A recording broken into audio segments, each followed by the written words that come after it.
if there is someone who is speaking on the Spanish channel and we interpret, then you want to be able to hear that interpretation. So everybody must choose English.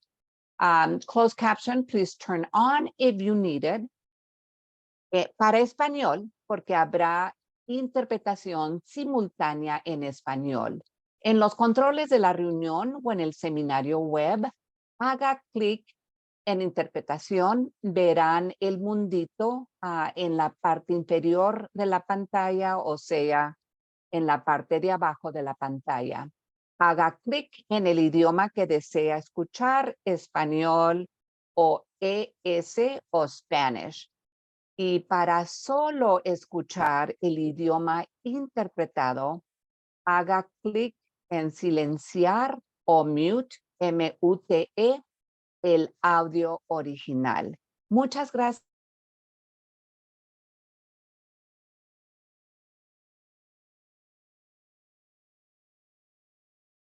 Thank you. I saw Susan, did you have your hand up? Okay. Cool. So yeah, welcome all. CSC meeting number 11. My name is Michaela Patton, she, her, hers. I'm the youth co-chair, so very, very excited. This is my first time facilitating a meeting, so, you know, we're gonna get through it. But yeah, I'm really excited. Have been in a lot of prep spaces, so we have a really interesting meeting today. Going to be talking about some current events that were happening last night, but also emissions in East Oakland. So yeah, hope everybody's ready for a nice 2 hours and some good music. And I'm actually going to pass it on to Charles to talk a little bit more about the agenda for today. Hello again, everybody. That's Charles Reed, your other co-chair. And I want to tell you about our meeting objectives, which is to familiarize the CSC members with the emissions inventory from the Air District and public health data, and engage members in gathering community information and data. So that means we're going to be having a very informative meeting, you guys. So we start off, of course, with our welcomes. And then we'll walk into our East Oakland emissions and inventory, which will be for about 35 minutes, from 6:10 to 6:45. Then we'll have our health inequities in East Oakland assessment by the Alameda County Public Health Department. And wait till you guys find out some of these statistics, especially for people of color. And then we'll have a break. Then we go into our East Oakland Community Mapping Project and Community Organizing Grants Overview. So this is where we're gonna find out how much opportunity we have for gaining funding for helping our communities. Then we'll go into our East Oakland Environmental Justice announcements and updates. Ms. Margaret will have the opportunity for people to spend time talking to her about the Schnitzer Steel fire. And then next steps, evaluation and closeout. All right, you guys, so now we're gonna pass it on. Yeah, so as we're coming into the meeting space, just a few agreements, community agreements, notes for participation that we're all gonna agree to coming into this space. So one mic, one voice. You know, on Zoom, sometimes it's really hard if we hear like background noise or other people or multiple people talking, but we really, really want to hear everybody. So yeah, raise your hand, use the raise hand function. It's on the bottom of your Zoom screen under reactions, and you can raise your hand virtually. Have grace for yourself and ourselves and each other. We're all coming to this space in different places, all growing together. So, you know, always have grace and an open mind. Take care of yourself. We're on Zoom for a really, really long time. Stretch, use the restroom, drink water, breathe, especially when we're getting a lot of like information that's very personal to us and our lives and our families. We try to reinforce community building on Zoom also. So use the chat. The chat's always going off. That's why I love this meeting. So yeah, keep doing that, responding to people in the chat, saying your ideas in the chat, reactions, if you want to uplift someone, you know, all that great stuff. And then if there's any questions that come up that's not in the presentation, you can drop them in the chat and CBE or BACMed staff will respond via chat or during the break. So yeah, those are our community agreements. And I'm gonna go ahead and pass it off so we can do some intros. Okay, don't forget CSC members who want to hear from those that we really don't hear from. We have some essential stuff happening in our city. So we would love to hear your voice and hear you voice out how you feel. This is what this circle is for. Let's hear it. Thank you, Ayana. Thank you, Michaela. And so just really quickly, we don't have as much time for an icebreaker, but just want everyone to connect with each other. So if you can put in your name, your pronouns, and affiliated organizations into the chat, that would be really great, especially for members of the public that are joining today for the first time. Just really great to get to know you. And if for any reason you're having issues with the chat, you can raise your hand and one of our team members will assist you. But welcome everyone. I'm going to go ahead and pass it off to Anish to go over a reminder of the CERP timeline. Hello, everyone. Good evening. My name is Anish Rana, and I work in the Air District's Community Engagement Office. As Lujane mentioned, this slide shows the timeline for our East Oakland CERP. As a reminder, we've been sharing this at the beginning of each of our CSE meetings so that we stay aware of where we're at. Right now, we're currently in the summer of 2023, where we're focused on the CERP community boundary and profile and technical assessment. And now I'll hand it over back to the facilitator or our next presenter.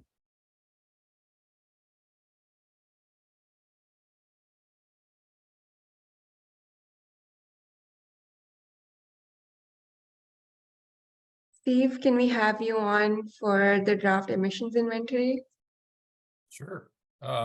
Great. So yeah, we're going to be talking tonight. I'm Steve Reed from the Bay Area Air Quality Management District. I work in our assessment, inventory, and modeling division. And tonight I'm going to be presenting some slides on the draft emissions inventory that we've assembled for East Oakland. This is going to be, as Charles said, about a 35-minute presentation. I'm going to leave about 10 minutes at the end for questions. That's my goal. If you have questions along the way, you can post them in the chat and we can circle back to them. Or if there's something that's just really pressing that you want to clarify, you can jump in there. But I'll try to move through the slides fairly quickly and hit some highlights and have some good discussion at the end. And so we've recently compiled this draft emission inventory. And what I want to do tonight is just introduce you to some important concepts regarding an emission inventory and the kind of information it contains that can be a resource to you for developing actions when it comes to writing the community emission reduction plan. And so we've tried to anticipate some key questions you might have, as you can see here in the outline. We're going to talk about what is an emission inventory. We don't want to assume that term is necessarily familiar to everybody. We'll look at what sources are included, what pollutants are covered by the inventory. We'll also talk about some limitations an inventory can have because there are other kinds of information that are just as important to consider. And then we'll look at some data snapshots from the East Oakland inventory. And I don't want to get too deep into specific, numbers and sources tonight. Again, I just want to give you a flavor of the kind of information that's going to be available to you, and it can be a resource for picking out sources that need actions in the CERP. So if we go on to the next slide, we'll get into that first question, which is, what is an emission inventory? And you can see there's a definition there. It's an estimate of the amount of air pollution emitted by sources within a defined geographic region during some specific time interval, usually 1 year. What does that mean for us? Well, our geographic region is shown here on this map in this blue rectangle.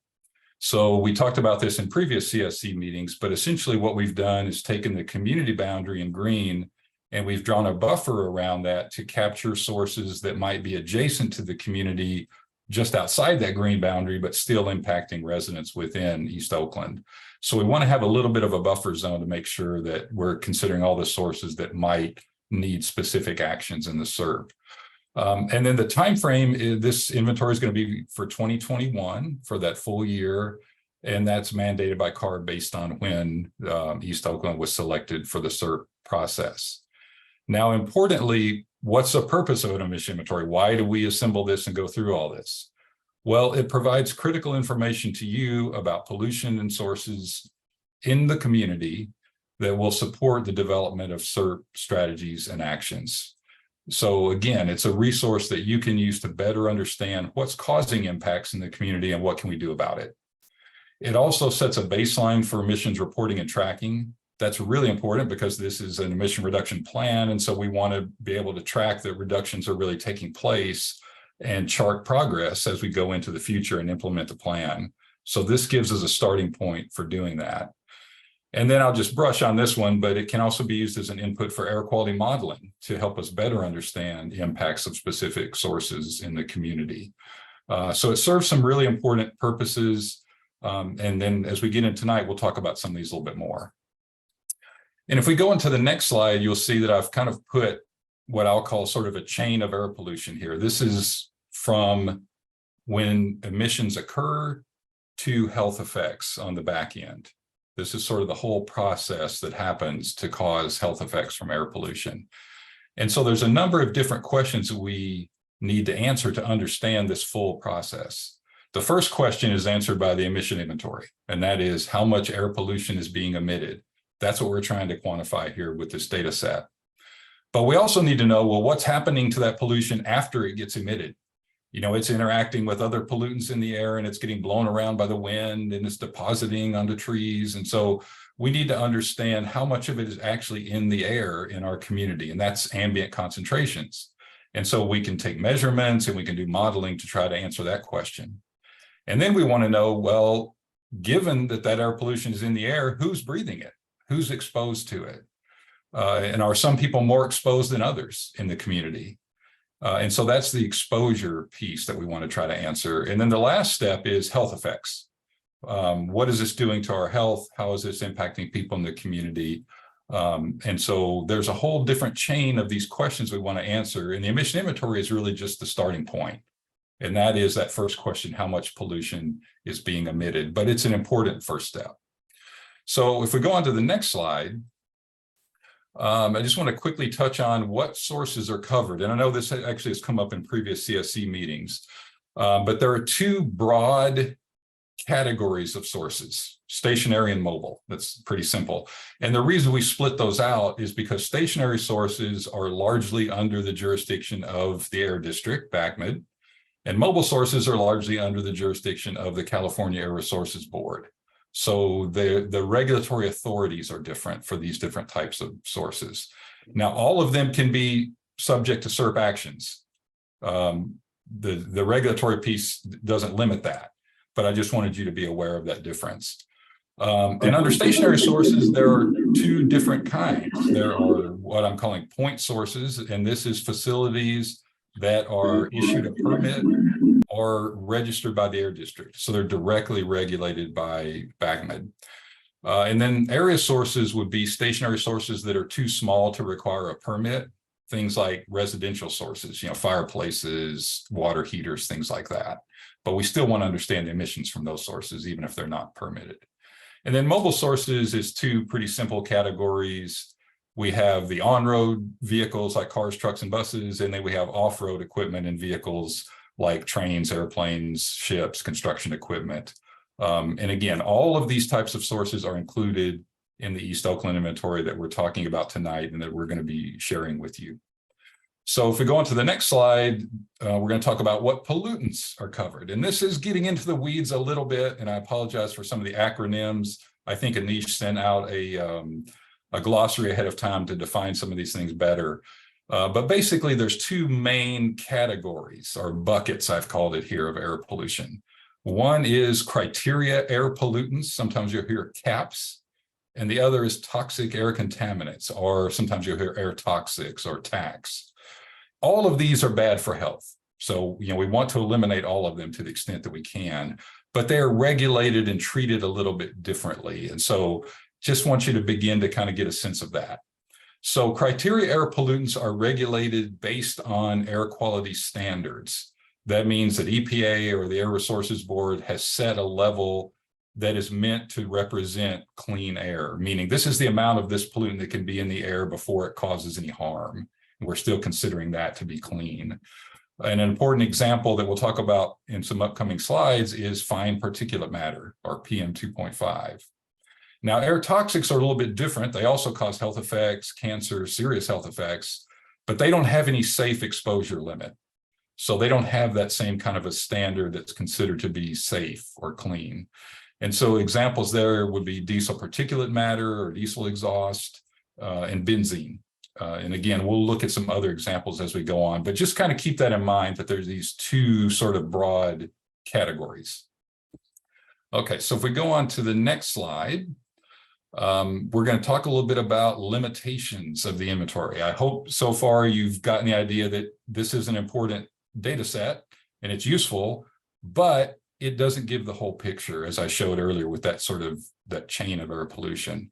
And so I want to talk about some of the limitations and some of the other kinds of data that we should look to and rely on as we go through the CERT development process. So one important thing that's in all of our minds today is that inventories don't capture everything. They really focus on typical or average operating conditions. And so things like accidental releases or fires like at Schnitzer may not be captured by an annualized inventory because it's trying to look at what's typically going on, not unusual situations. Doesn't mean they're not important. It just means the inventory is not really designed to capture that information. There may be some sources that are not known, or the inventory has yet to catch up with how to quantify emissions from that source. Again, it doesn't mean they're not important, but we may not have the data yet to include that in the inventory. Also, some estimates, emissions estimates in the inventory have higher uncertainty than others, higher uncertainty than we would like. So for example, it's much easier to estimate emissions from combustion processes like tailpipe emissions from a car than it is road dust that's kicked up by the car tires, because that's just harder to measure and quantify, and the data collection processes are much more difficult. And then this is one I'm going to mention more than once because this is really important. A source can have relatively low emissions and still have a large impact on exposures due to its location, its release characteristics, and the meteorology around it. So just because something may not jump out as a big piece of the emission inventory for the community doesn't mean that it's not important. If someone's living near that source, or there's a sensor receptor near that source, or it's releasing a certain kind of toxic, it could be very important. So again, the emission inventory doesn't tell you everything, but it's a valuable starting point. And what we now need to do is add other kinds of information on top of that, based on community lived experience, you guys' knowledge of the conditions around you, what you're observing, air quality measurements, other kinds of information. But this is a good starting point. Okay, so that's enough on limitations. Let's transition now to actually, we're gonna, in a moment, look at some data snapshots from the inventory. And again, what I want to do is not focus too much on any of the specific numbers that you're going to see, because a lot's going to be coming at you, but I'm just trying to give you a sense of this is the kind of information we can extract from the inventory. And these are some examples of how we can use it for strategy development and CERT development. So I don't want to get too lost on a particular number, but I do want to just use these as examples of, oh, okay, that's the kind of information I could pull out of this if I was interested. So with that in mind, let's go ahead to the next slide. And I want to start off with the permitted sources in East Oakland, because again, these are the sources that the Air District has direct regulatory authority over. It might interest you to know there are nearly 400 permitted facilities in East Oakland in the district's database. And they range from large industries like a flour mill to a corner gas station that you might be in your neighborhood. And so this map shows some different types that are common, like auto body shops, gas stations, diesel generators, and it gives you a sense of kind of how they're spread through the community. But we have very detailed data for each of these sources that are shown on this map, and we'll look at a couple of examples as we go on. But again, the main idea is this is a map showing the location of these permitted facilities that the district has jurisdiction over.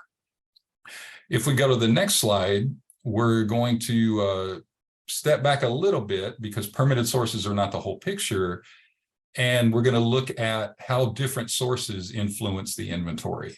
So again, I know there's a lot on this slide and there's the bar charts and the text and everything. It has one simple message.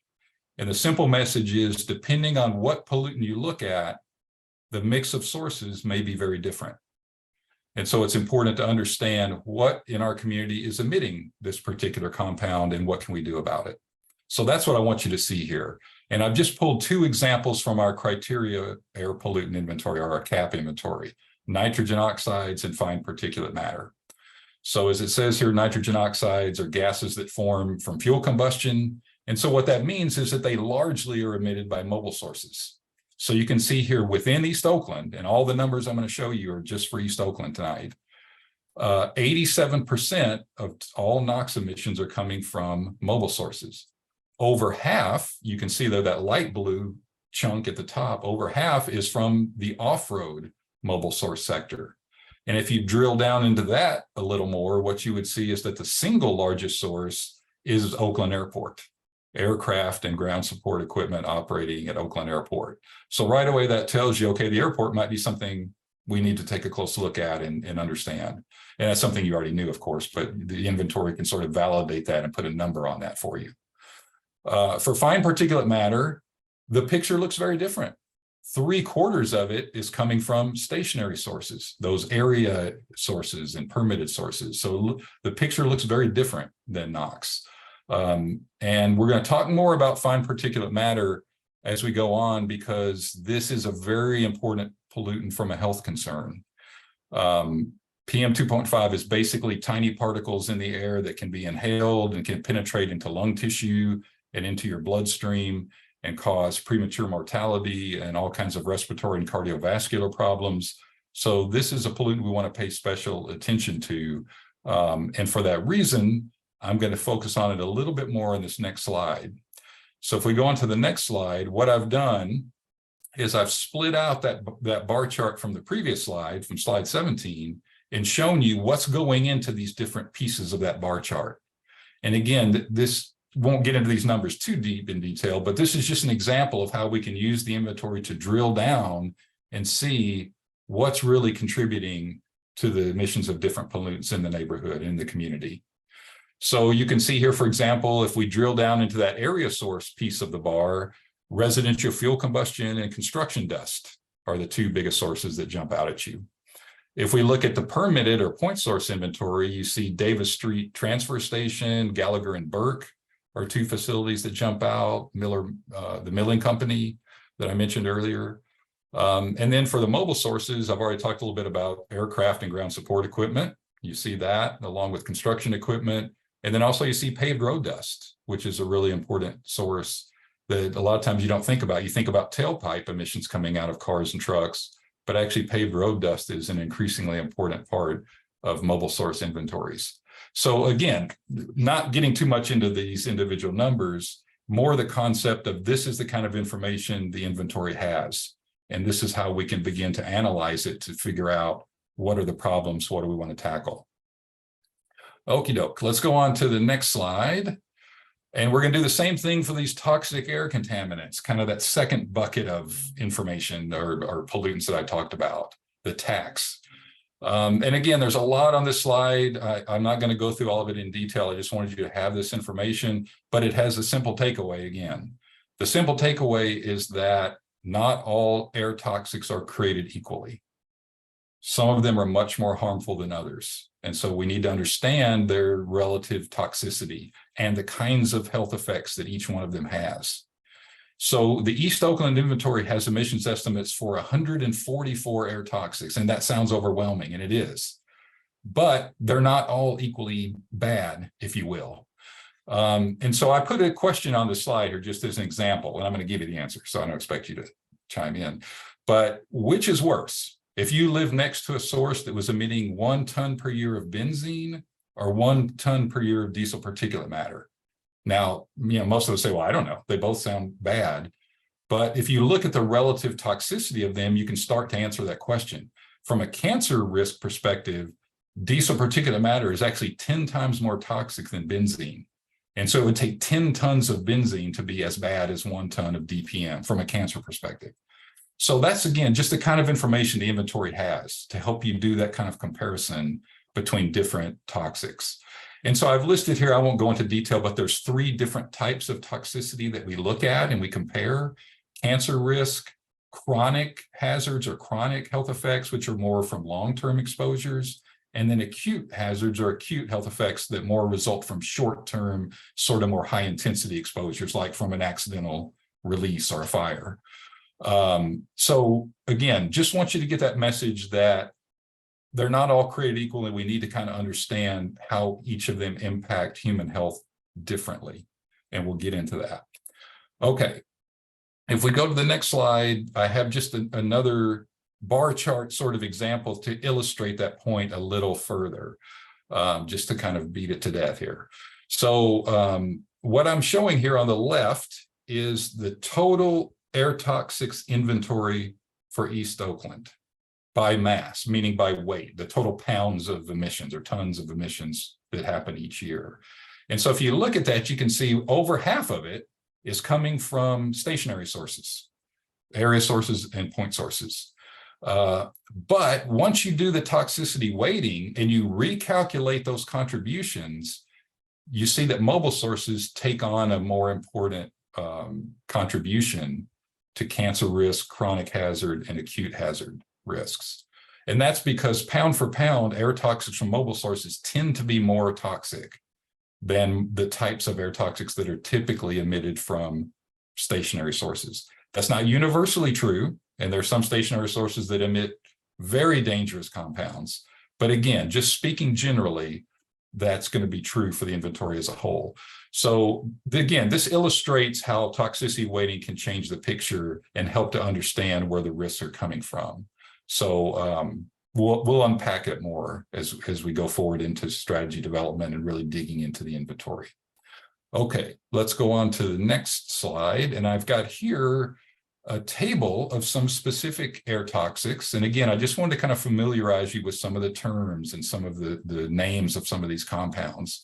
Some of these are going to be very familiar to you already. So there's 144 air toxics in the inventory. But if you do the risk weighting, what you find is that 10 of them account for 90% of the toxicity weighted emissions for cancer, chronic, and acute risks. And those 10 are listed here: diesel particulate matter, benzene, formaldehyde, nickel, and so on. So what that tells you is that of the 144, there's only a handful that really are probably driving most of the health risks. And so that helps to prioritize the ones that you would want to address for actions in the SERP. Again, it doesn't mean the others are totally unimportant, but it helps to prioritize. So this, again, this is just the kind of information that the inventory can give you. And then I want to just notice diesel particulate matter is really important because it accounts for 59% of cancer toxicity weighted emissions. And this is really true in East Oakland and across the Bay Area. This is a pollutant that's of great concern, is diesel particulate matter. Okay, so enough on that slide. We're getting close to the end here, and we're doing great on time, so I'll have plenty of time for questions. I can see a lot of them are in the chat, and we'll get to as many as we can. Let's go on to the next slide. And because I mentioned diesel particulate matter, I have to show a slide on that. And so I've got a map here of on-road diesel particulate matter emissions. And so what it's basically telling you is the darker colors, the kind of purple colors, are where diesel particulate matter emissions are highest. And so as you would expect, the freeways are popping out, some of the major arterials in the community are popping out, where you have high traffic volumes, and specifically where you have a lot of truck traffic and truck volumes. And so this gives you a snapshot of where are the emissions highest. And again, if we were going to design a strategy, where might we want to target it to be most effective? For example, other AB 617 communities have put in vegetative barriers near high volume roadways, or restricted truck traffic on certain road segments that might be near sensitive receptors. And so a map like this and information like this could help you determine where might those kind of interventions be needed, or things like filtration in a school that might be near a freeway interchange. And the other thing I want you to take away from this slide is that the emission inventory is very, very detailed. A lot of work has gone into this, not all done by me, by the way. We have a whole team that's doing this. But we have emission estimates for each road segment in the community individually. So it's not just an aggregate inventory for the whole community. We can actually go in and look at a specific road segment in front of a specific building and say, this is what the emission levels are on that roadway and the traffic volumes are on that roadway. So that kind of information, again, can be very useful. So the inventory is very detailed. All that to say. Okay, and then the last slide, the next slide is the last one I have that really is kind of looking at the inventory itself, and then we'll wrap things up. But here we're looking more, instead of at the mobile sector, we're looking at toxics from facilities. And I mentioned earlier, there's 400 facilities permitted facilities in East Oakland. That's a lot. So where do we even start? Well, one thing that you can do is you can say, well, we could look at a particular type of health risk. We could look at, for example, the chronic hazard index and the chronic toxicity weighted emissions, and we could see what facilities are highest in emitting the pollutants that are contributing towards chronic risks. So that's what I've done here. And it turns out that there are 4 facilities in East Oakland that account for 81% of the total chronic toxicity weighted emissions in the community. And so they're listed here, PCC Structurals, which is a metal fabrication plant. There are 2 crematories that are jumping out. And then the Pete's Coffee Roaster is jumping out, which is also a big PM 2.5 source, by the way, among the permitted sources. So this just gives you a sense of, okay, here's some facilities that are probably going to be pretty important for us to take a closer look at and maybe craft some strategies around. And I know the crematory, there's already a problem statement for one of those. And the other thing I want you to get from this slide is that the inventory doesn't just have emissions at a facility level. It actually has emissions for all of the different processes and devices that are in use at that facility, at least all of the ones that are subject to permit conditions. And so you can actually drill down and figure out, well, which sources or which devices at that facility are most contributing to the problem, and what can we do to control emissions from those sources.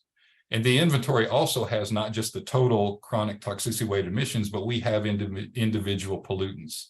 So you can see here some of the individual pollutants that are jumping out here that are contributing to the chronic toxicity weighted emissions: nickel, mercury, hydrochloric acid, formaldehyde, acetaldehyde. So again, I just want you to get a sense of the level of detail that we have here. And when you start to look at the actual spreadsheet with the data, your eyes kind of glaze over because there's a lot of numbers there. But all of it can be useful once we begin to kind of filter it and query it and interpret it. But there's a lot of data there, and we're going to be working with you to kind of mine that data for information that will be useful for crafting strategies. Okay, so the last slide is just a wrap up to talk about next steps. And then we've got about 9 minutes for questions, which is great. But the next steps is we're actually going to share the inventory data with you. We've got a pretty large spreadsheet that we're going to post somewhere that you can download. And then what I'd like to do is, if people are interested, is provide some opportunities to meet outside of the steering committee meetings with people that are interested. And I could walk you through the emission inventory in more detail and show you how it's structured and how you can use it to pull out the kind of information that we looked at tonight. We're also going to be updating and improving the inventory. This is a draft version. It's hot off the presses, but we are going to be updating it as we get feedback from you and as we learn new information about the community. And then we're also going to be likely performing air quality modeling and exposure assessment for key sources that are being targeted for SERP actions. And that will be supplemental information that we'll provide that will support SERP strategy. So with that, I'm going to stop talking and I'm going to open up to questions. And I know I've gotten a couple of messages here. It sounds like Anish might have gone through and kind of organized them a little bit. But yeah, if there's some that haven't been answered yet, please, let's see. well, I'll start maybe from the bottom. Yeah, the data format, that's a good question. It's in a spreadsheet format, and we have some summary tables that give you kind of some of the kind of breakdowns we've shown tonight in the spreadsheet. And so once you see that, if there are other ways that you would like the data to be shown, we can talk about doing that. That would make it more meaningful for you, because I'm used to looking at that kind of data. Obviously, most people aren't, and that's to your advantage. But we can, once you've seen the data, we can talk about what's the best way to sort of package it and interpret it. So definitely accessible formats, that's kind of the next step. But we do have some summary tables and graphics and things that we can share right away. 81%, yeah, let me say that's just from the permitted part of the inventory. So that's not taking into account mobile sources. That's 81% of the permitted inventory is contributed by those four. So just to clarify that. The road segments, yeah, those emissions in the DPM chart, I think those units were tons per year. And so the road segments vary in length. And so you kind of need to normalize it by the miles, the length of it. Some of them are really short and some of them are very long segments. And so it takes a little bit of interpretation, but generally it's a good measure of where the hotspots are. Steve, I just want to call out Carol, who has her hand up. Sure. Hi, Carol. Hi. Yeah, so I was, this is super interesting information. And I think for me, one of the questions I have is like, what's like, in your opinion, in your teams, in the team's work that you've been doing, what's the like biggest or the ones that stand out in your mind as far as most harmful to the community? You know, I say, you know, if you look at the stationary and the mobile, and then the whole idea of the point sources and the on and off-road sources and area sources. I mean, what are there facilities or things that really stand out? It sounds like the roadways is one, but I was kind of thinking that there were specific facilities that were going to be the biggest polluters. And I know on what you just showed, you showed a lot of it had to do with like residential use. Kind of interested to hear from you based off your work and your team's work. What are the, I don't know, top 3 or 5 or whatever that you've been seeing?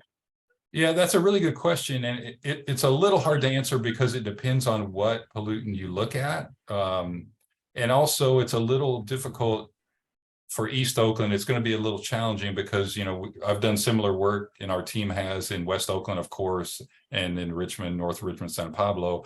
And in those other communities, you know, in West Oakland, it was the port. That was obvious. You know, that's attracting the truck traffic and the vessels, container traffic. And of course, in Richmond, it's Chevron.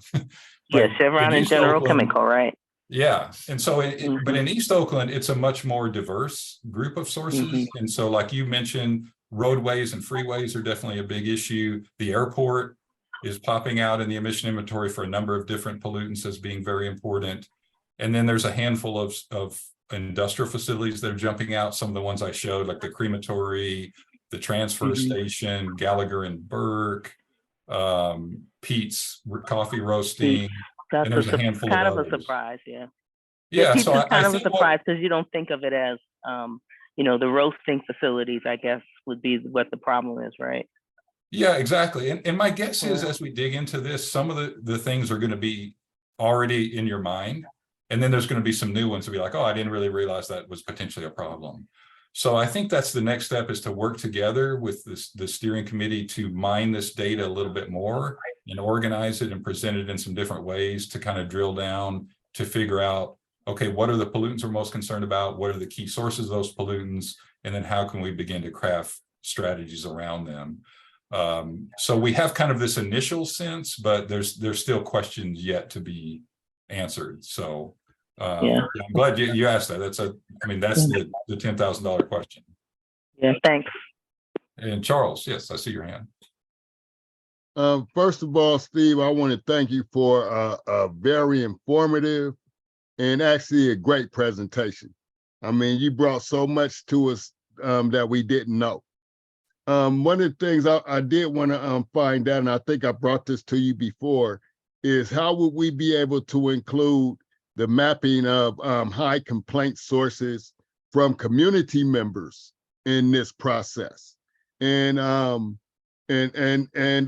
do you have opportunity to map non-permitted sources?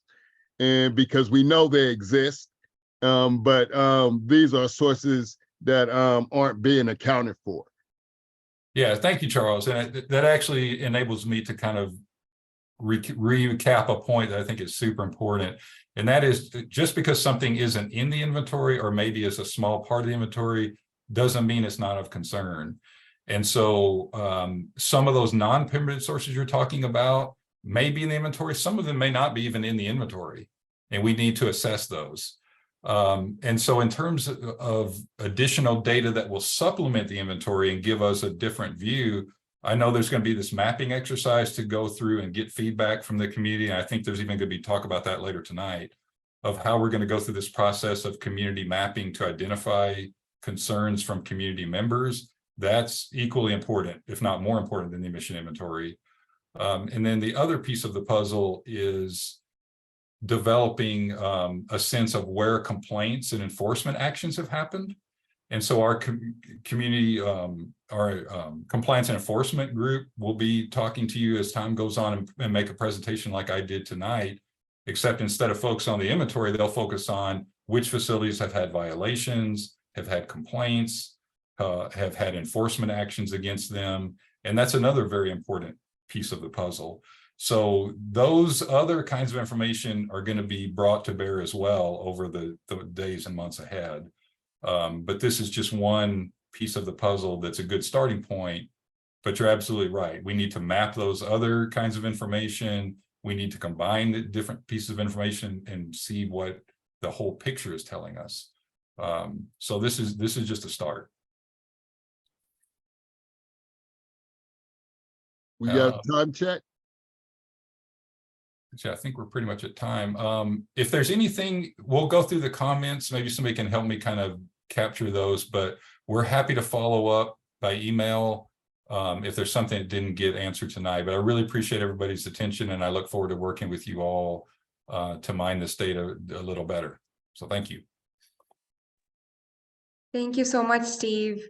Carissa, could you share your screen again, and can we have Kimmy and Dr. Nicholas talking about health inequities in East Oakland, please? Thank you.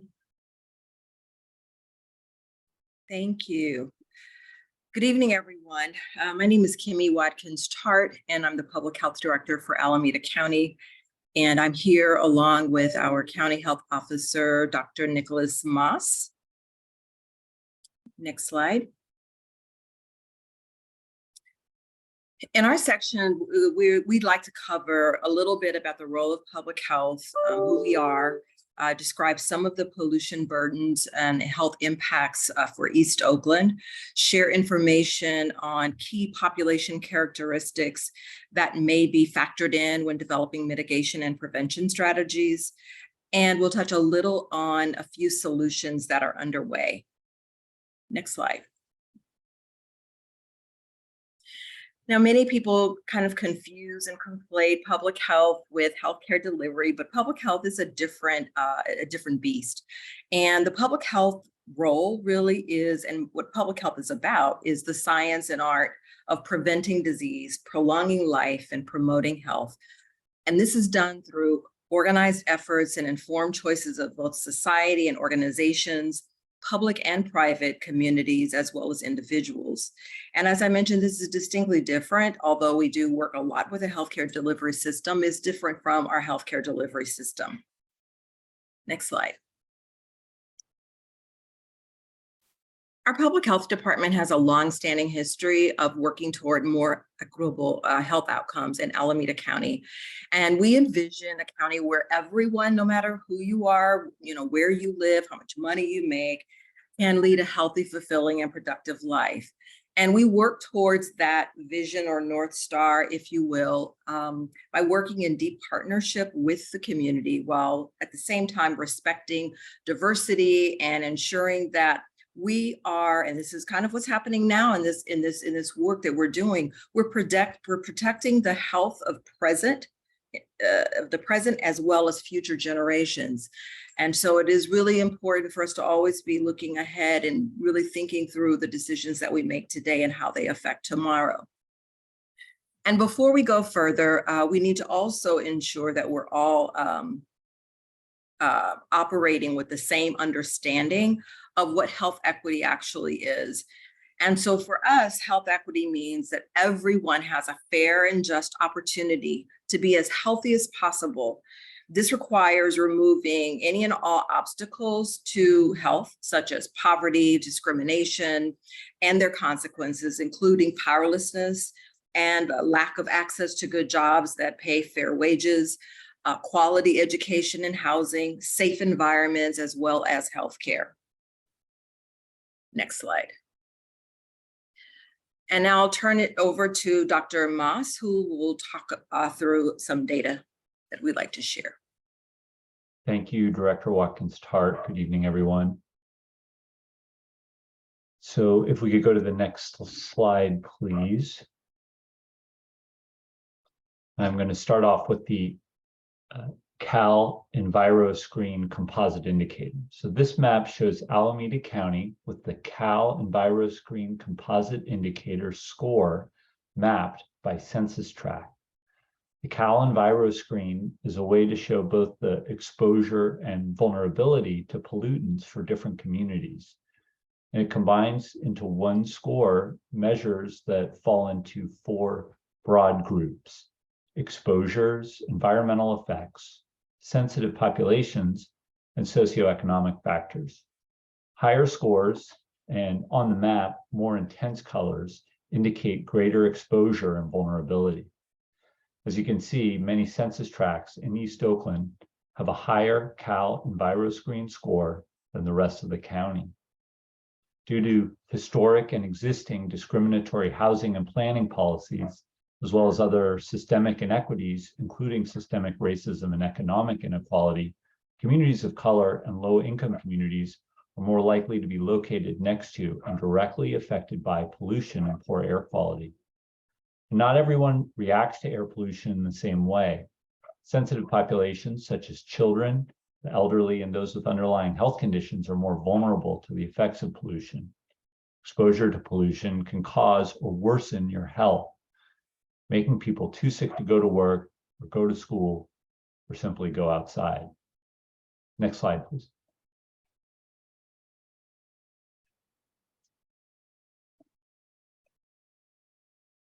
So asthma is a common condition that can make it difficult to breathe at times.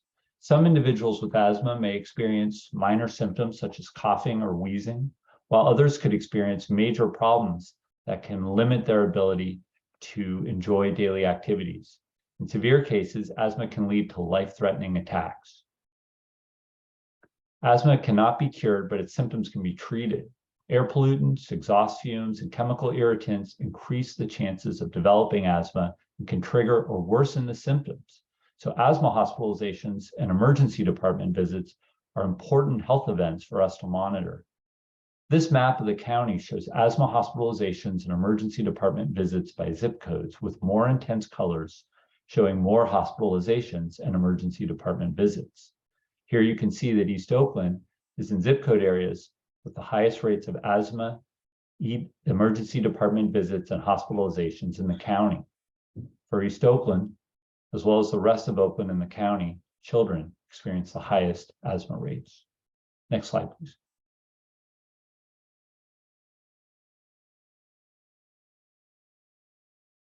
Cancer is the leading cause of death in Alameda County, Oakland, and East Oakland, and it accounts for 17.3% of all deaths in East Oakland, shown here in yellow. East Oakland has a higher cancer mortality rate per 100,000 residents when adjusting for age than Oakland, shown in light blue, and Alameda County as a whole, shown in dark blue. Next slide, please. Heart disease is the second leading cause of death in Alameda County, Oakland, and East Oakland, and accounts for 16.8% of all deaths in East Oakland. East Oakland has a higher heart disease mortality rate than Oakland and Alameda County as a whole. Next slide, please. And stroke is the fourth leading cause of death in Alameda County, Oakland, and East Oakland. In East Oakland, 7% of all deaths are due to stroke, and the mortality rate is higher than in Oakland and in Alameda County as a whole. Next slide, please. So every episode of illness is a disruption in a person's life and for a family, and every death is a loss. But beyond individual illness and death, it's critical for us at the health department to look at health risks and impacts over the life course and over the whole community. And one way we do this is with all-cause mortality or life expectancy. Here you can see the parts of East Oakland have the lowest life expectancy in the county, along with West Oakland and parts of the unincorporated county. Life expectancy in some neighborhoods of East Oakland is 12 years less than it is in neighborhoods with the highest life expectancy. And with that, I'll turn things back over to Director Watkins-Tart. Thank you. Next slide.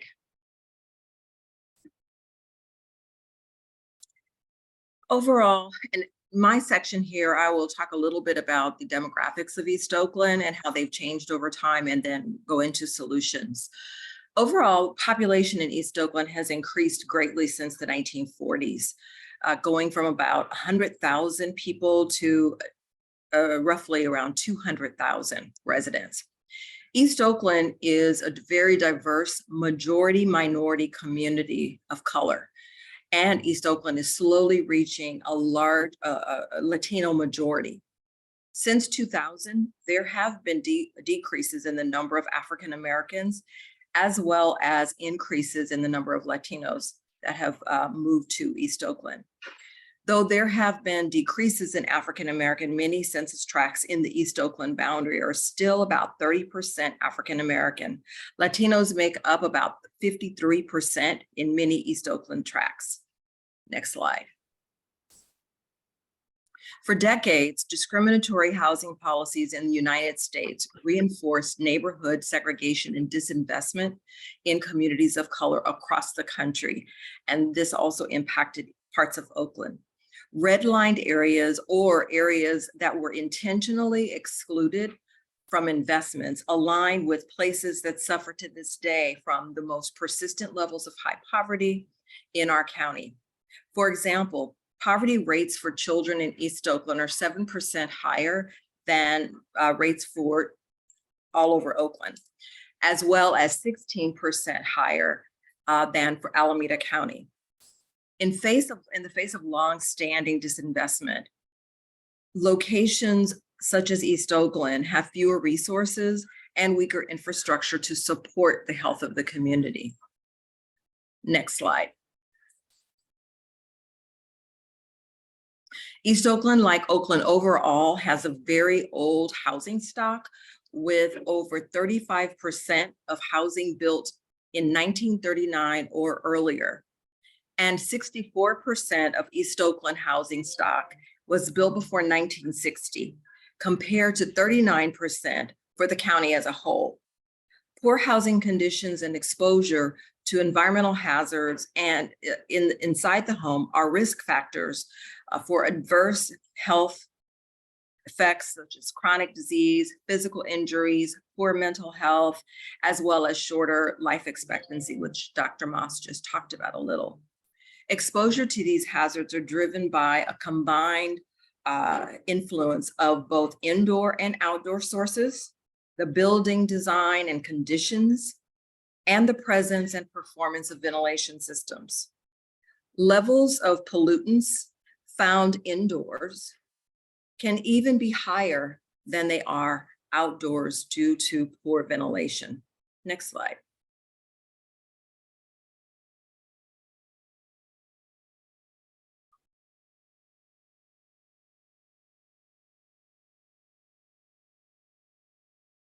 What we see here is that direct and indirect impacts of air pollution and climate. Air pollution contributes to climate change worsening and comes back to the community in the form of other things like wildfire smoke. And what we see is that the people impacted by the smoke are the same people inhaling particulates. So the bad thing is coming back to the same community, or a double whammy or a dual pathway. Next slide.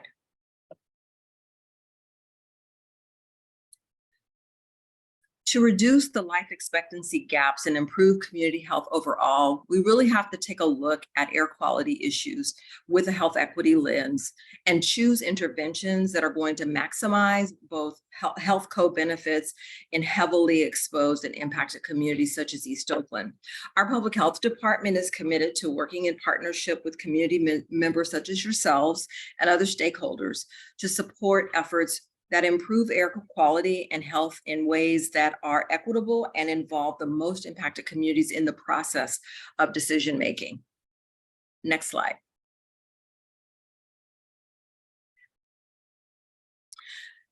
There are several opportunities related to county plans underway right now or recently have happened that I wanted to call to your attention. The county's environmental justice element and the county's community climate action plan both include policy and programmatic strategies that address environmental protections, community resiliency, and energy efficiency and weatherization of homes. This slide shows some of the recommendations that have come out of the EJ planning processes. And this can be an opportunity for us to leverage the work that has already gone on, as well as leverage the strength and power of other voices. Investments in urban greening, buffer zones around freeways and new construction, as well as access to ventilation systems and other proactive strategies that protect residents are some of the solutions that have been lifted up. Also, improved access to health and support services is always critical, preventing soil and water contamination as well, and making homes more resilient by expanding weatherization programs for low-income households and or homeowners, and renewing Alameda County and East Bay Energy Watch, which provides funding and resources for low-income households. Lastly, one of the key programs our public health department has that addresses the health impact of air pollution is our Asthma Start program. The expansion of this program was an action lifted up in the West Oakland SERP. Since then, we've successfully expanded the reach of the program. This is largely being done through the state's Medi-Cal reform effort, also known as CalAIM. This expansion is allowing us to be able to serve more children, and now we're able to serve adults, which we had not been able to serve before, who have asthma and who are covered by Medi-Cal.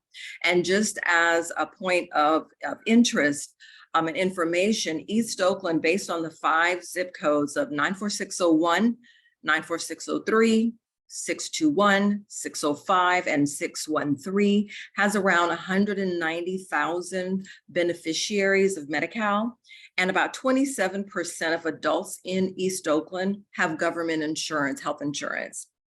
And so this is really a good opportunity for us to be able to provide additional services from our Asthma Start program to the residents of East Oakland. And now I think that concludes our slides. Thank you.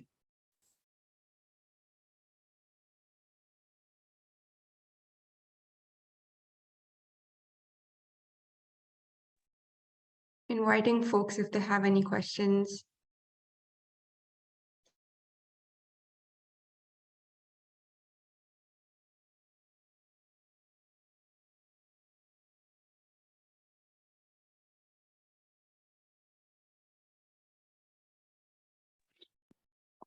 Tengo una pregunta sobre los programas que se están dando, ¿verdad? Para las personas que mencionó usted que hay niños, ¿verdad?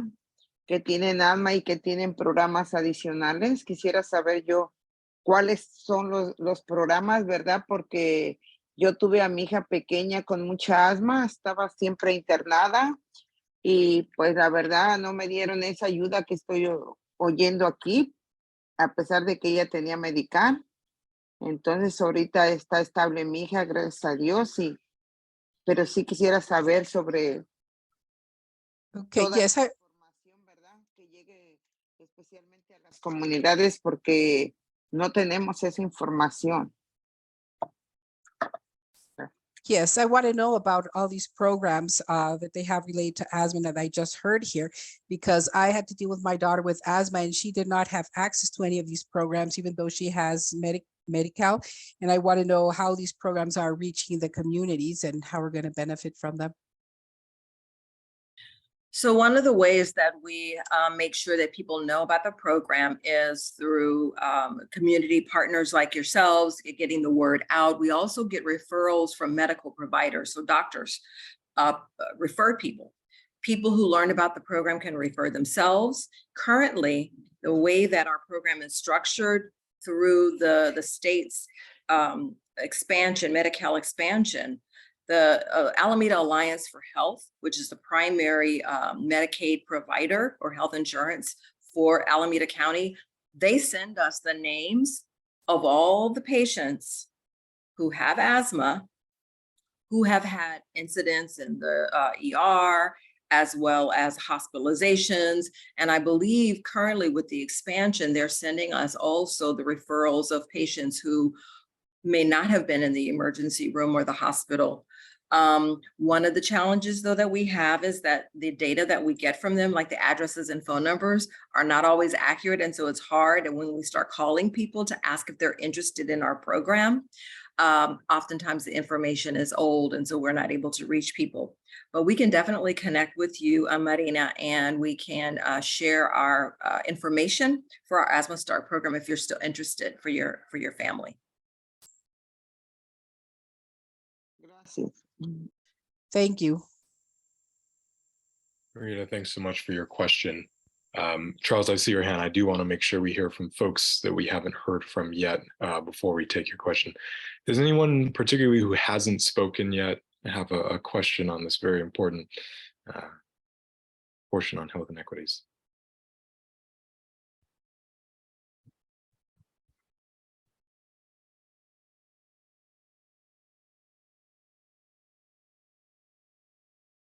Okay, Charles, what do we got? So for me, this is what this SERP is supposed to be about. Because I want to know if the Department of Health is willing to work with mapping and with enforcement and compliance and our SERP to develop some different policies than the 1971-year-old laws and fines that they currently are going by. Because I honestly believe that the fines should be in correlation to the health assessments and the detriments to the community. And I want to know if we can work on revamping this together. And now that we have this data, using this data to prove that these places are harmful and they have been harmful and they've been causing deaths, and can we now revamp these policies that we have and come up with new ones and new fine assessments for our people? Because our people are dying. I'll start, and Dr. Moss may want to jump in as well. What I'll say is that the Public Health Department does, our enforcement authority in terms of air pollution we don't have enforcement authority per se. However, we are part of this SERP so that we can partner with you, not only in the planning efforts, but also the implementation of the recommendations that are lifted up by the community.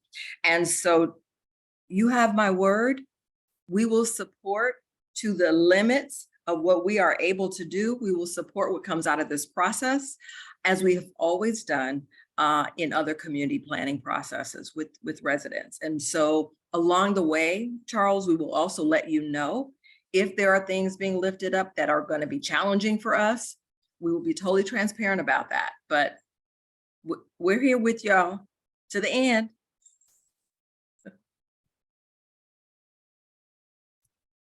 I would just add, that's why we're here.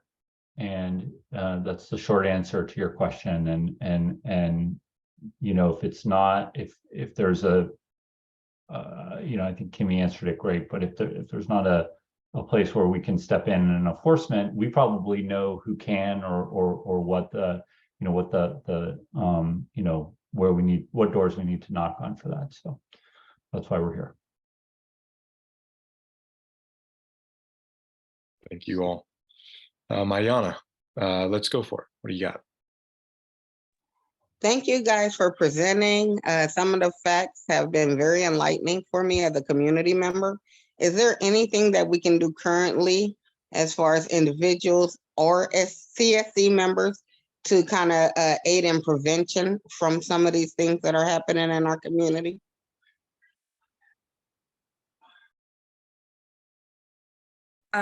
So, you ¿Puede know, mencionar algo más? what you're doing now, this is a huge undertaking because the outcome of this process will result in strategies to prevent, not just mitigate. And so at the end of the day, we want to see people not as sick. We want to see people not as exposed.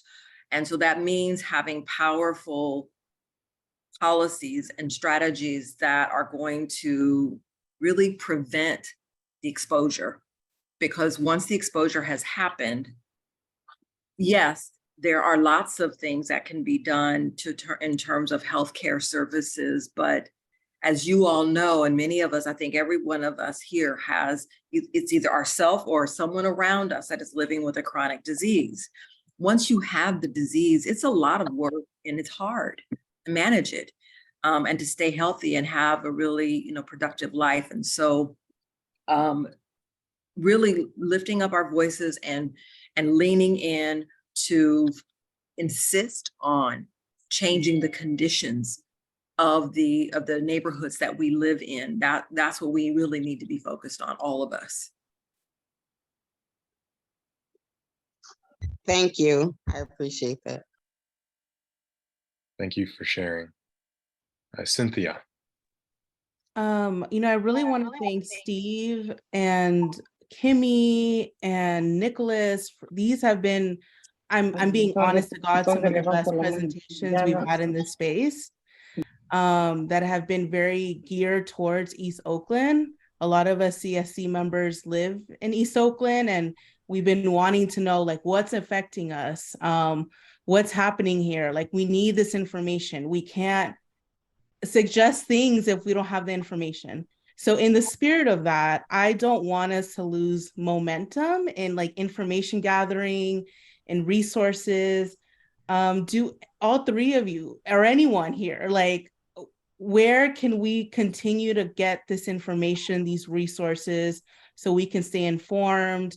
Is any of this information accessible on social media so we can share with our neighbors and people in our community?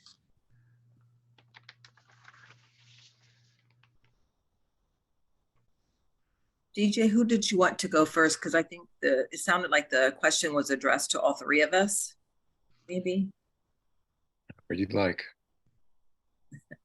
Well, I'll kick it off and say that there is a lot of information on the Public Health Department's website, both data that we've analyzed, reports that we have. This is just a snapshot of information that we have, that we analyze on a regular basis and then post on our website. We also have information about programs and services that we provide. In addition, and I think Tram put in the chat here about access to resources that are available. Right now we have 8 coalitions that are being partially funded by the Public Health Department that are throughout Alameda County, and quite a few of them are sitting in and near the East Oakland area. These are coalitions made up of community-based organizations that are funded to do outreach, education, help people access services. And so they are really, really good resources for finding information and learning about information in terms of health and support services. But come check out our website, check out our social media site. We are on social to see what we're up to, and also, give us a call if you have questions that can't be answered.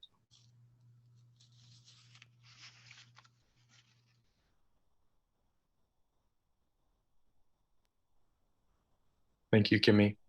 Did anyone else want to weigh in on Cynthia's great question here of where can we find more resources and information? This is Dylan Rowe. I'm the chief of the Land and Water Protection Division for Environmental Health, and I work with Kimmy and Dr. Moss.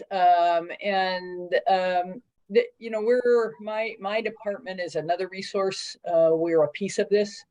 Some of you know me from working on sites that deal with subsurface contamination, so contamination from old sites. We are a resource that there are public websites where you can get this information, but it's very technical and it's hard to decipher. So I would just invite you to call me. I answer my phone. I do talk, and would be glad to talk to you more about it, or show up at meetings if you want to know more about sites where we're doing investigation and cleanup. We're involved in the ABNI Foundry decommissioning and cleanup. There's a lot of sites in East Oakland that we've been involved in, so would be more than happy to talk to you guys. And I know I've worked with Margaret Gordon on some sites, so would certainly I can put my number in the chat and my email, and you certainly can call me and I can help you understand some more about that. Great. Thank you all very much. We are just at time, but Marina, if you would like the final word, if we could make it quick so we can stay on schedule, that would be great. Sí, sí. Sí, solo quiero darle las gracias a todos, ¿verdad?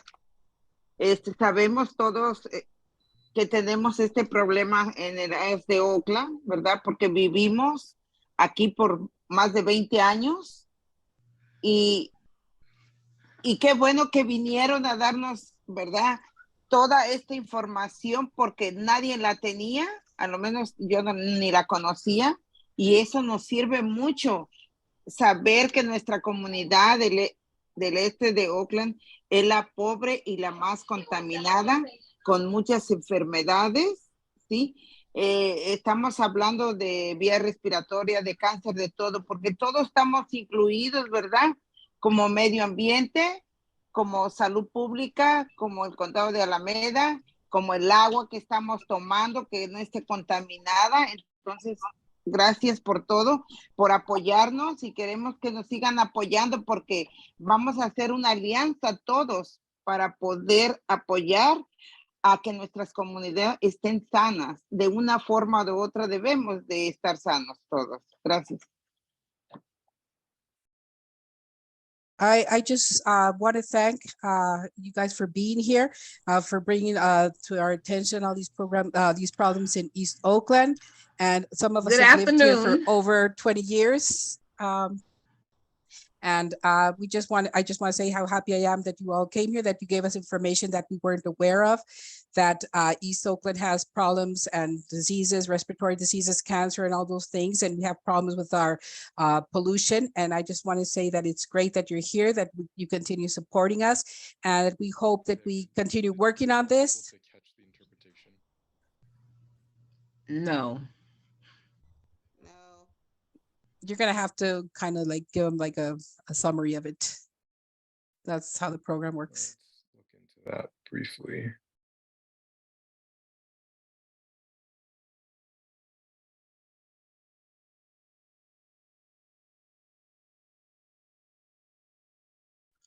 Ladies and gentlemen, just give us 1 second while we figure out the technical difficulties.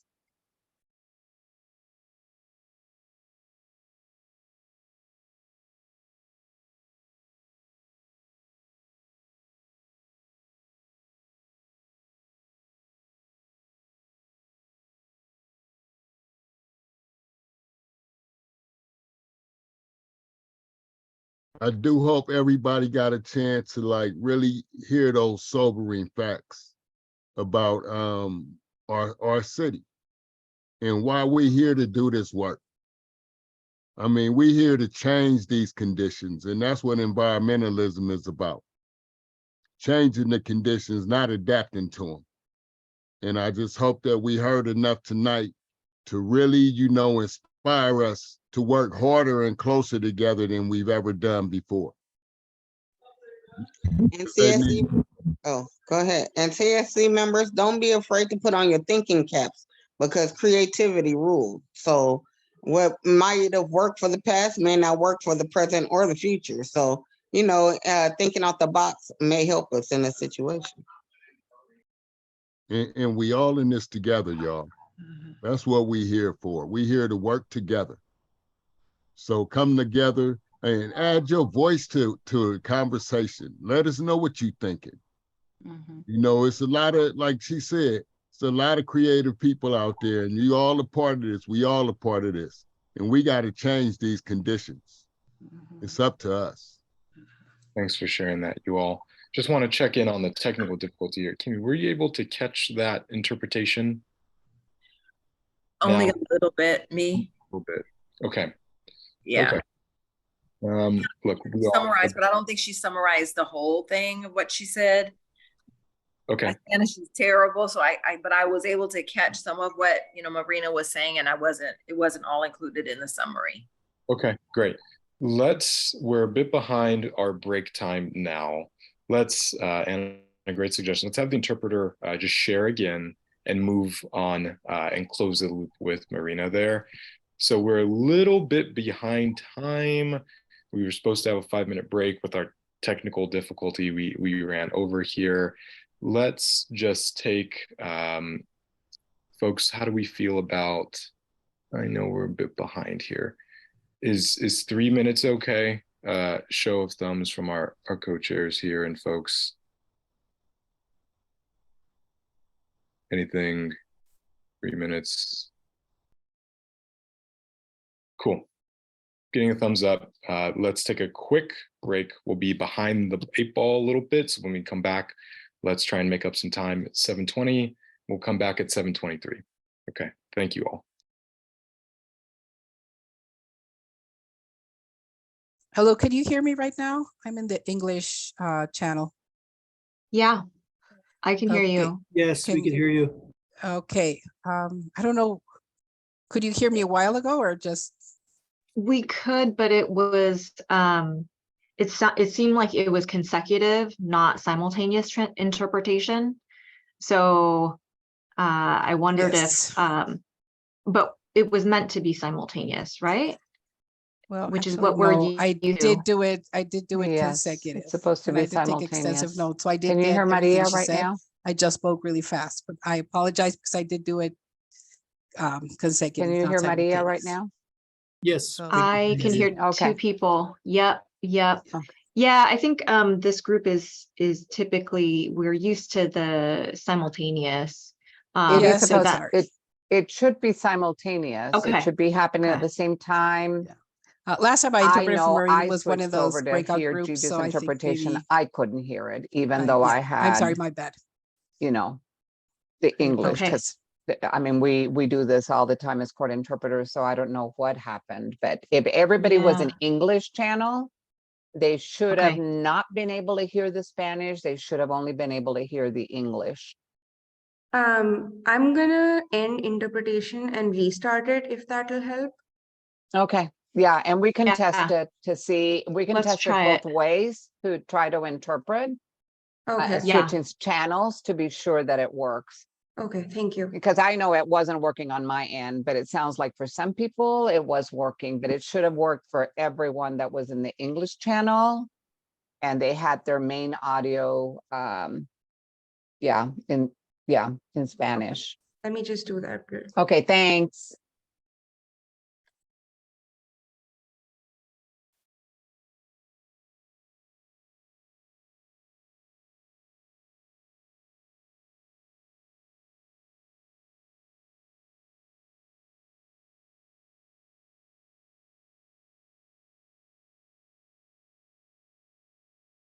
All right, could we try again?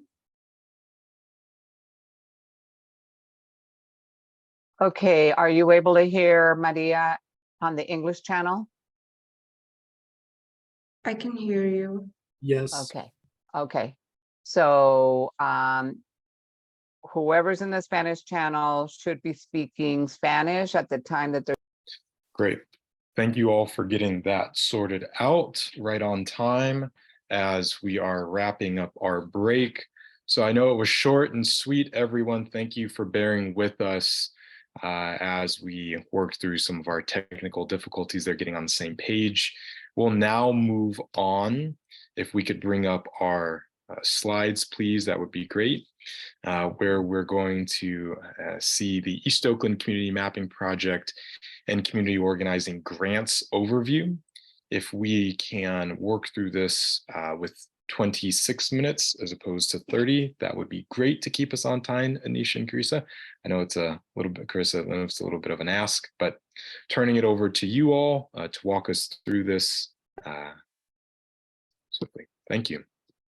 Thanks. I will do my best with the time and might pause to ask for a quick time check before and after the demo portion of tonight's presentation. But good night, everyone. My name is Carissa White, and I'm a staff specialist on the community engagement team here at the Air District. Tonight, myself and my colleague, Anish Rana, will be giving a presentation on the East Oakland Community Mapping Project, as well as an overview of the community organizing grants process.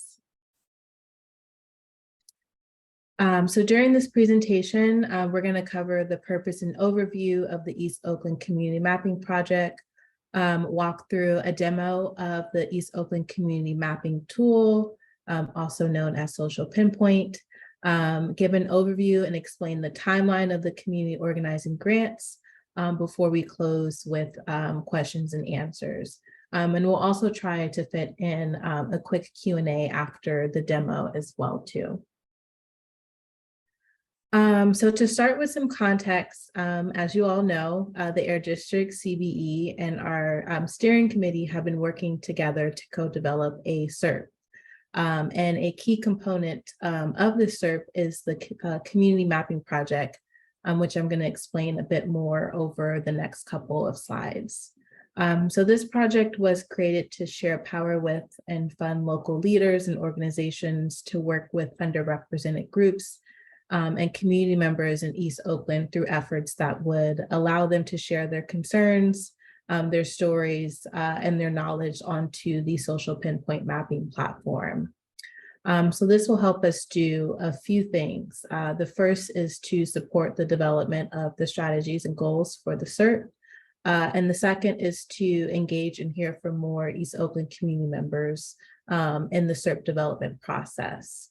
And so this tool will help us build on the local knowledge that the community members have and thereby help us develop better solutions for East Oakland. And so we wanted to just drop this slide in here.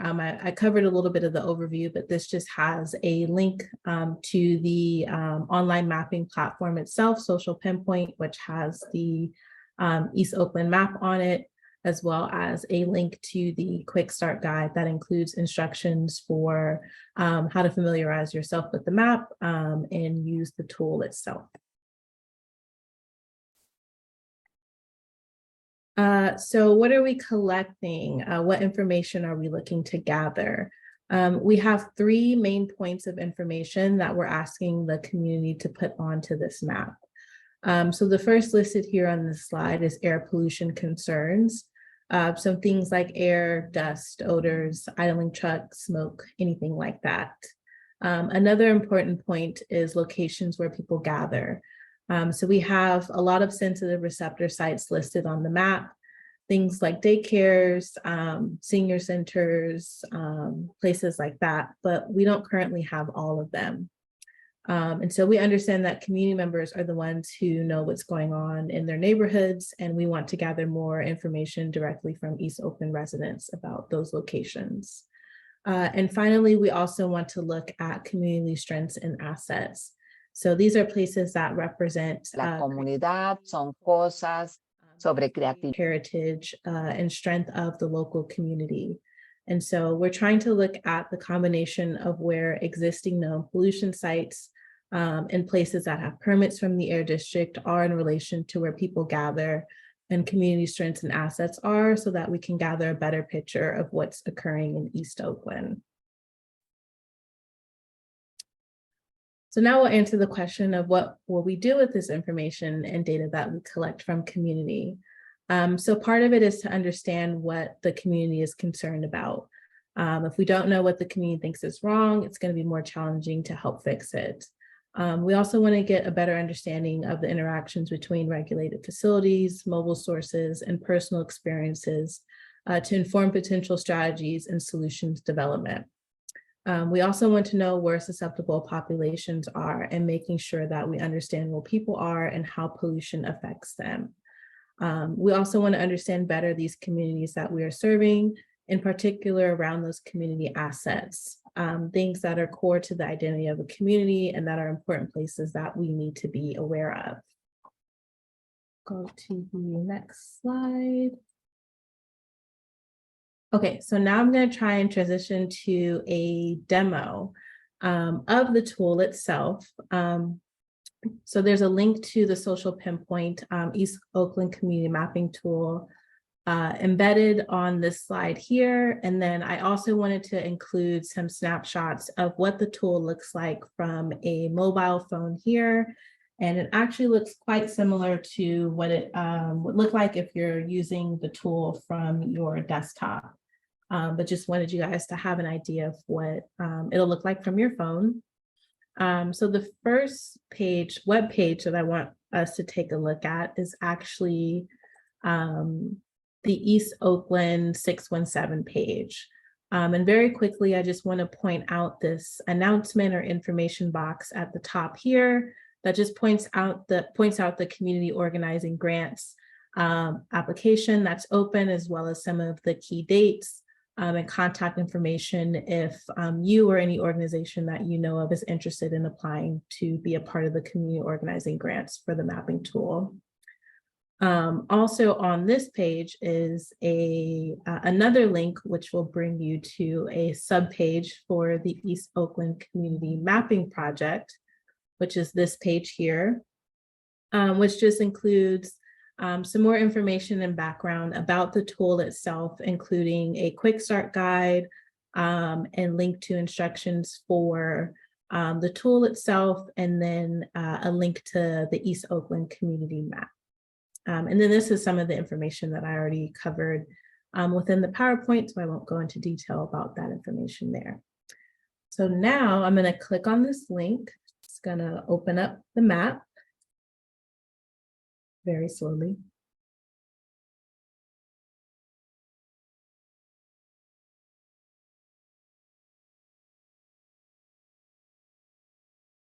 Okay, and so now we're going to be brought to what you guys will first see when you open up the East Oakland Air Pollution and Community Asset Mapping tool. And so the first thing that you guys will see is this pop-up or introduction window, which is just going to give you a quick synopsis of why we're doing this project, how to share your story, who to reach out to if you have any questions or need assistance, as well as some information about our terms of use and privacy policy and whatnot. So from here, to get started with the map, you'll just click Get Started Now. And so before we get into kind of adding content to the map, I want to help familiarize you guys with the map itself. So some of the things I want to point out off the bat are some of the icons or colors that you see on the map here. And so we have a legend at the far bottom right of the map itself that includes the 3 icons that you guys saw on the PowerPoint: air pollution concerns, locations where people gather, and community strengths and resources, as well as some other sensitive receptors like childcare, clinics, senior centers, hospitals, and so on. And these colors correspond to the circular dots that are on the map itself. And so this is information that we have already sourced and gathered and placed onto the map. But we're definitely looking to get more of this information from community. And we're also in the process of adding more of these sensitive receptors and facilities to the map as we go on. And so these are just test pins here. As you can tell, we don't have any comments from community just yet. But what I did want to point out is an example from a completed mapping project. And so what I wanted to do was pull up very quickly the example that Richmond completed, I believe, about 1.5 years ago. And so here is their version of their social pinpoint mapping platform. And as you can see, they received quite a bit of feedback from community. And so one of the icons that I wanted to, the pins that I wanted to point out was this one here. And so this is a complete example of what a comment from a community member would look like. And so over here, you can click on their pin and it'll highlight their comment. And they chose to leave a comment. This is an air pollution concern, and they wanted to highlight the flaring issues that they were seeing occur in their community. There are 2 ways to actually interact with comments on the tool itself. So other members who have access to this tool are able to build off of comments by way of a discussion, which you can see there were some other community members that responded to this comment. And they're also able to either like or dislike various comments throughout this tool itself. So just wanted to point that out as well, so you guys could see an example of a completed comment. So I'll toggle back to our map. And so one of the next things I want to show is how to actually add a pin to our East Oakland map. So once you guys are ready to add a pin, you can do so by one of 2 ways. As you can see, I can easily move around the map. I can get to a pretty granular level. I can literally get to, let's see right here, the Princeton Manor Healthcare Center. And let's say this is an area that I want to leave a comment for. So I can either, if I know the address previously, type in the address in the search bar at the top right, or I can just go directly to add to the map, this green button at the top in the middle. I can choose the marker type that I would like. So whatever type of comment that I would like to leave. So if I wanted to list this as a locations where people gather, I could click this option here. And then I can just drag and place my mouse on top of the healthcare center. And then I will just click place marker here. From there, this pop-up window will open up and it'll ask you to describe any places not identified on the map where people gather. And these are places especially where seniors, young people, or community members with increased health risks gather. So you are required to type in your comment. You are required to type in your email. Just a heads up, your email will not be displayed alongside of your comment. And then you will check off the I agree. My comment will be used as indicated in the terms and conditions. And then you also have the option to attach a photo to your comment as well. So there is a follow-up page to this. So I am just going to do this as a quick test so that we can get to the next page. I'm just going to type in my Air District email and I'm going to hit next. So it'll say, thank you, your comment has been recorded. Then you can be prompted to add in more additional information if you're interested. So you can go on to describe further any other nearby pollution sources that might affect people's health, safety, or quality of life near or around this healthcare center. And then after that, you'll click submit. And then from there, it'll let you know that your comment has been recorded and you'll be quoted a number to be able to refer to your pen. And then you'll close from there and then your comment will be instantly posted. And so that is more or less how you will go about adding pins to the map. So I will X out of this. There are some additional just other quick elements to touch on in the map very quickly. On the far left side of this map, we do have an about section that'll just quickly summarize some information we've already covered that you can also find on the webpage as well.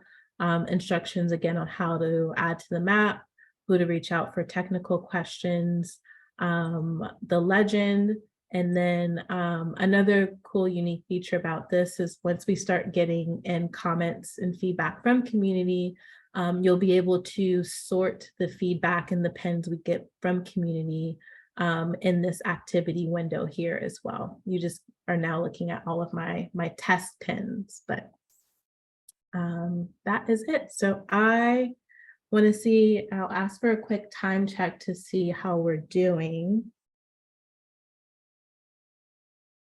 From Just Cities or anyone else?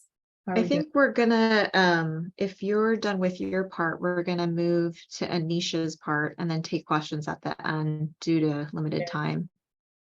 Okay, so I will then toggle back because I've been screen sharing, toggle back to the slides, and then I'm going to pass it to Anish now. Thanks, Carissa. Okay, everyone, in the interest of time, I'm going to quickly cover the next few slides on the community organizing grants.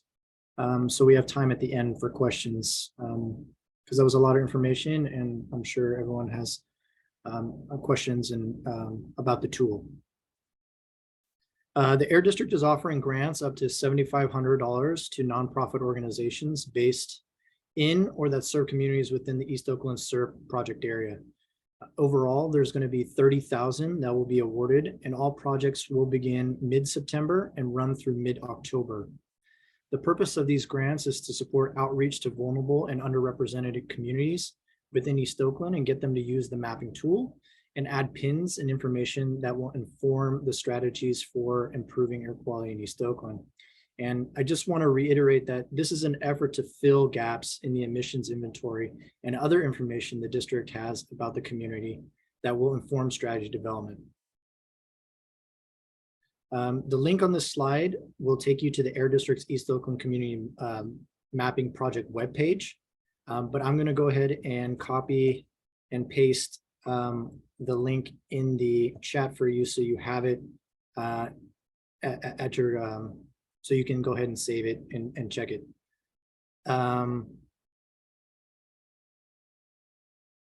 Next slide, please.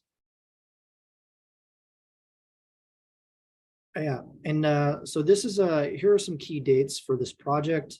The deadline to apply for the grant is 5 p.m. Pacific Standard Time on August 24th.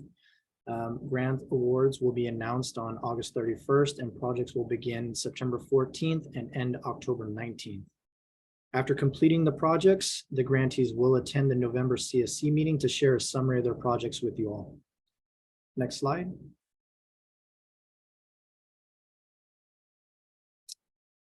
And now, just given this short time we have, I flew through that so that we have some time. We'll take some questions.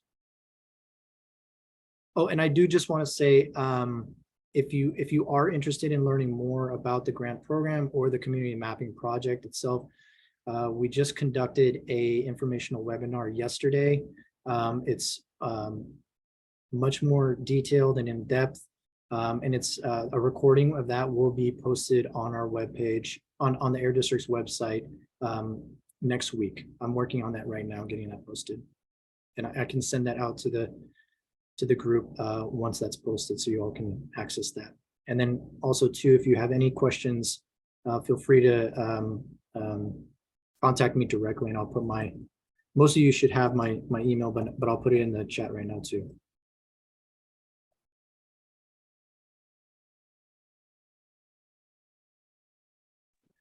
Well, thank you all so much for sharing and being very brief and to the point. We've got questions now for another 8 minutes, so we'll go ahead and get started. Cynthia, please get us kicked off. Yes, my question is quick. are individuals able to apply for this grant? Because my understanding is you have to be part of a nonprofit in this area, but a lot of us live in this area, but do not work in this area because there are not jobs in this area. So it's very limiting to us. And I've asked that several times and haven't gotten an answer. Thank you. Hi, yes, unfortunately, these grants are reserved for nonprofits, 501c3 organizations that are located in or serving the East Oakland community within the CERT boundary. However, we are looking at our budget and reviewing how much extra money we have in our budget for stipends for the CSC so that we can potentially provide or fund extra hours for the steering committee to do some of this work.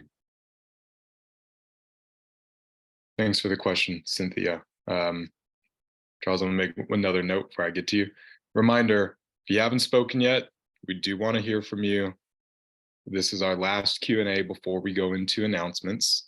So if you'd like to share, now's your time. Any hands?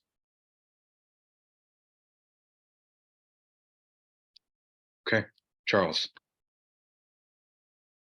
Yeah, so, and this is in response to Cynthia, maybe not being able to apply for it, but also being able to benefit from it, because we want to use this to help our CSC members become more involved and be able to actually receive some other type of stipend for participation. And so what we want to encourage everybody to do is to talk to organizations that they may be a part of, and if they're not, look for those organizations that are doing this work, and let them know what we're doing. Even if it might be your plan, they might be willing to help you just go fill out the paperwork for it. Anish, I don't know if you're the one who actually did that paperwork, but I looked at it already and it was very easy and simple. It's not complicated at all, you guys.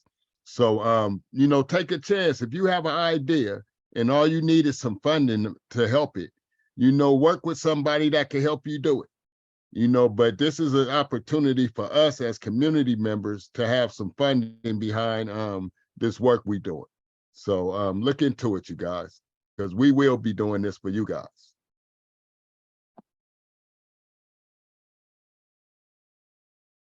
Thank you for sharing that, Charles. All right, folks, we've got 5 minutes before we move on to announcements. Great, another question in the chat. Anish or Carissa, would you like to take this one?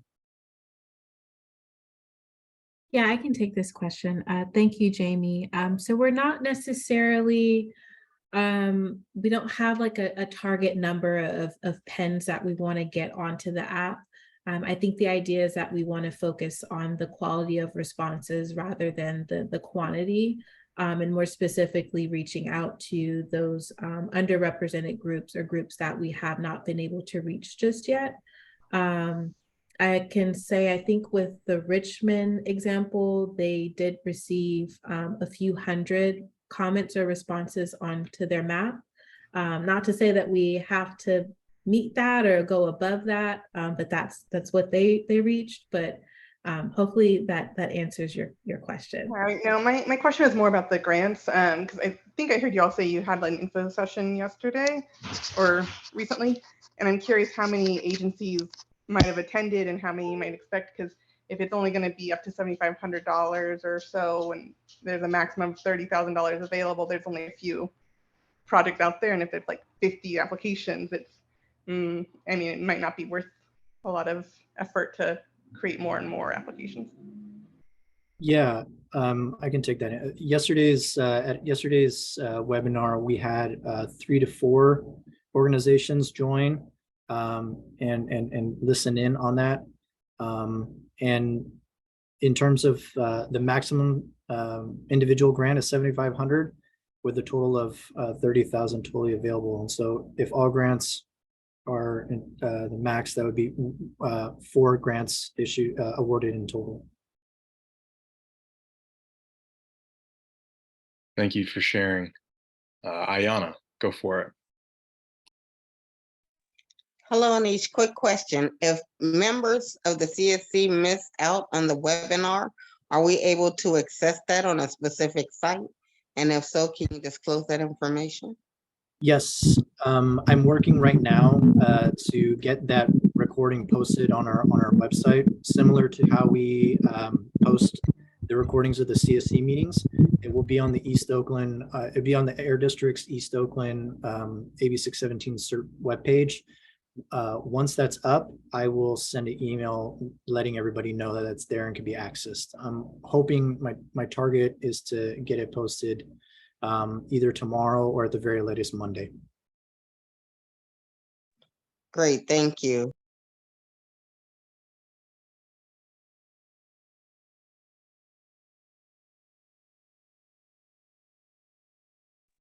Great. Are there any other questions? I see a comment here by Jamaica in the chat. I have one more minute. Yo quiero dar un comentario.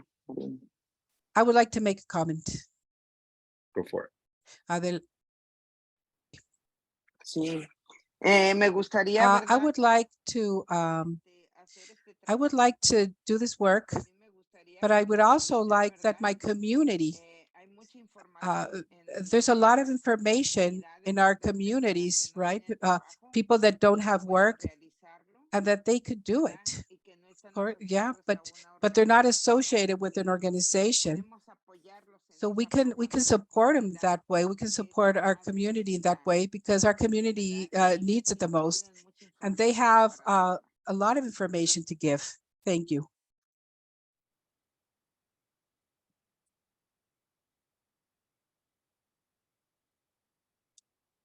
Thank you for sharing that, Marina. Okay, folks. We have reached our time for this series of questions. Please do follow up with Anish or Chris in the chat or beyond if you have further questions around engaging more folks, Marina, to your point. So thank you for that. Okay, we'll now move on to our East Oakland EJ announcements and updates. And as a reminder, after this segment, folks wanted to stay on a little bit afterwards and kind of discuss a little bit about what's going on with the fire situation. Yeah, thank you. Yeah, so gonna go through these. Excuse me, this is Miss Margaret. I was asked to be here to talk about Mr. Steele, and I've been here an hour and 55 minutes. It's part of announcements. I'm not hearing that is happening. Or do I need to leave? No, Miss Margaret, you don't need to leave, but I'll ask you to be here to give our community members a chance to speak to you about it. But we did have to finish our agenda first. So please put that on me, not nobody else. But I understand that. Now I understand that. And so I do believe we had two announcements that were already scheduled, if I'm clear about that. And the rest of the time would belong to Miss Margaret, if nobody else has any announcements. Yeah.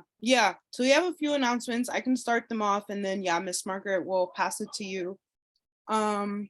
So the first one is from Ariella Granet to talk about the Stop Oakland Airport expansion project and action coming up. Hey everyone, thanks for inviting me tonight. The Oakland Airport is planning an expansion, including adding a third terminal and 16 new gates. I'm sure you've heard about that. This coalition has been around for 2 years, and there are 62 supportive organizations in our coalition, including CBE, including Sierra Club, Center for Biological Diversity, APEN, West Oakland Environmental Indicators Project, and many others that I'm sure are familiar names to you. We all share the concern that an airport expansion will allow for thousands of more flights, and more flights will lead to more pollution, more noise, more global warming emissions. And so the action coming up is this coming Tuesday is the first in-person public comment that the Port of Oakland is holding at the Airport Hilton Airport Hotel at 1 Hagenberger. We are holding a rally, a community rally with community speakers, food. It's going to be family friendly, holding that starting at 5 o'clock at 100 Hagenberger at the CBE parking lot. We invite you to come. We invite you to share this news with all your neighbors and contacts. We want especially people that live near the airport to come and feel welcome. Learn about our concerns. We're going to be passing out talking points to support people making public comment. The rally is from 5 o'clock until 5:45. We'll march over together 1 block to the hotel. And then the Port of Oakland program starts at 6 o'clock and runs until 7:30. So thank you. We're gonna have to move on to the next one. Yeah, so I'm actually giving the next one. CBE is leading a toxic tour, and I'll drop the link next Sunday the 18th, or Saturday the 18th. Saturday the 19th. So yeah, it'll be from 11 to 3:30. They'll be meeting at the office also, 100 Hagenberger at 11. So yeah, toxic tours are really cool, really informative. Could see some of the emission inventory sites that we talked about today. So definitely sign up if folks are interested, and Jane put the link in the chat also. And I'm gonna pass it to you, Lou Jane, to talk about the 3600 Alameda Ave site. Thanks, Michaela. Really quickly, because I want to give time to Miss Margaret. There is a draft environmental impact report on the 3600 Alameda Avenue development, which is formerly the Owens Brockway Glass Company and Factory. And I'm going to put more information in the chat about that. The comment period ends on August 24th. And I'll put more information if you all are interested. And then I also just wanted to share a reminder. Last meeting, Scott Connolly from the Environmental Protection Agency talked about a upcoming meeting to gather community input on possible projects at the ABNI, the former ABNI site. And so this meeting will take place on Thursday, August 24th. From 5:30 to 7 p.m. via Zoom, and I'll go ahead and put the Zoom link in the chat as well. And really quickly, before I pass it to Miss Margaret, I just wanted to pass it over to Bill to share an announcement.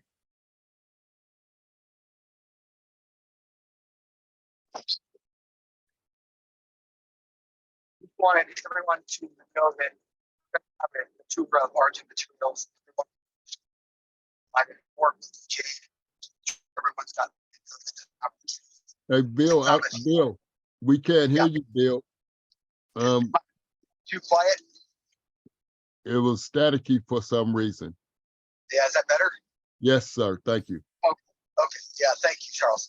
Yeah, once again, RJ will be giving a tour for the members of this group. I'll work with Jane to make sure everyone's got plenty of notice. We want y'all to have a closer look at what it is we do and be able to ask questions. And we'll do the same of the folks. So I'll work with Jane to get some calendar. Thank you. Thank you, Bill. And I think that's the end of our announcements. We all know what happened with Schnitzer Steel, the big fire. And one of the things that concerned me was the disinformation that was being sent out to community members. So I wanted to make sure that we had somebody who knows about it, lives around it, and been through it, to tell us about what's going on. And so Miss Margaret is going to grace our stage right now and let us find out from her what it's like on the front lines. So Miss Margaret, it's up to you now to handle your business. Well, thank you, Charles. I'm gonna make this real quick and to the point. Mr. Steele has been in some form of violation since 2015 to now. Because in their operation, they have piles of shredded metals, shredded fibers, all in same proximity of each other. And at any time, and when those metals that were like former car parts are not totally cleaned out from lubricants or petroleum, they're able to start a fire. So, like I just said, from 2015 to now, they have had at least 8 violations, and they've been sued for $400 million by the state court through the state attorney's office and Department of Toxic Substances and Control. My organization did receive some of that money to put in indoor air filtration, but to 3 particular sites within West Oakland. And one of the sites so far that we used the money is for the St. Mary's Senior Center and Child Care Center. But getting that money does not dismiss their inability to clean up their act. So at this stage of this, as of this fire yesterday, we will be working with West Oakland community to either have them to upgrade to a place where is that they don't have these piles and the lubricants and the petroleum issue and fibers all mixed together, all in the same area. Either they have to relocate or upgrade. And also the property that Schnitzel Steel is on is private property. It's not part of the port. They have their own, they own that land. And also they are a division of Pick and Pull car service out there in East Oakland. So they have plenty of money to upgrade or relocate. Thank you.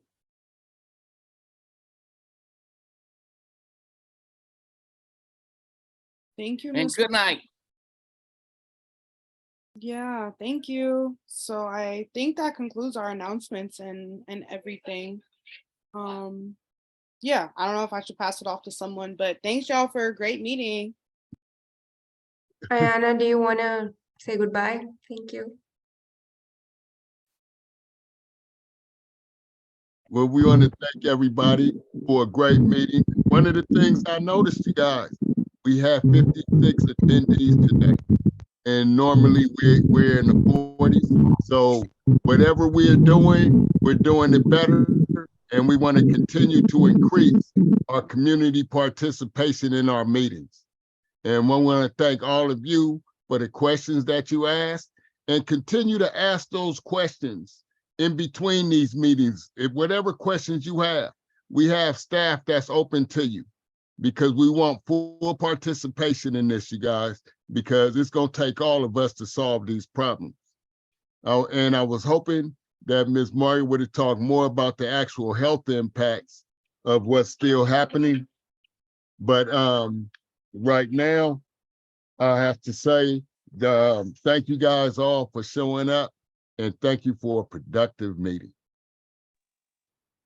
We appreciate your time and thank you for hanging with us to the end. I want to thank Michaela for a wonderful facilitation, and Charles as well too, and all of our speakers. So thank you guys. It takes the unity of all the community to make stuff happen. Let's get it.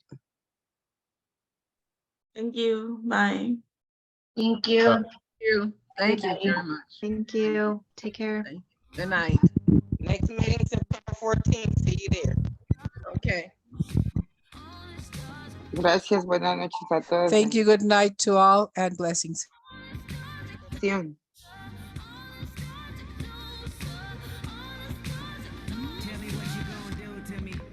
Confrontation ain't nothing new to me. You could bring a bullet, bring a sword, bring a morgue, but you can't bring the truth to me. You and all your expectations. I don't even want your congratulations. I recognize your false Thank you, confidence and everyone. calculated promises. All in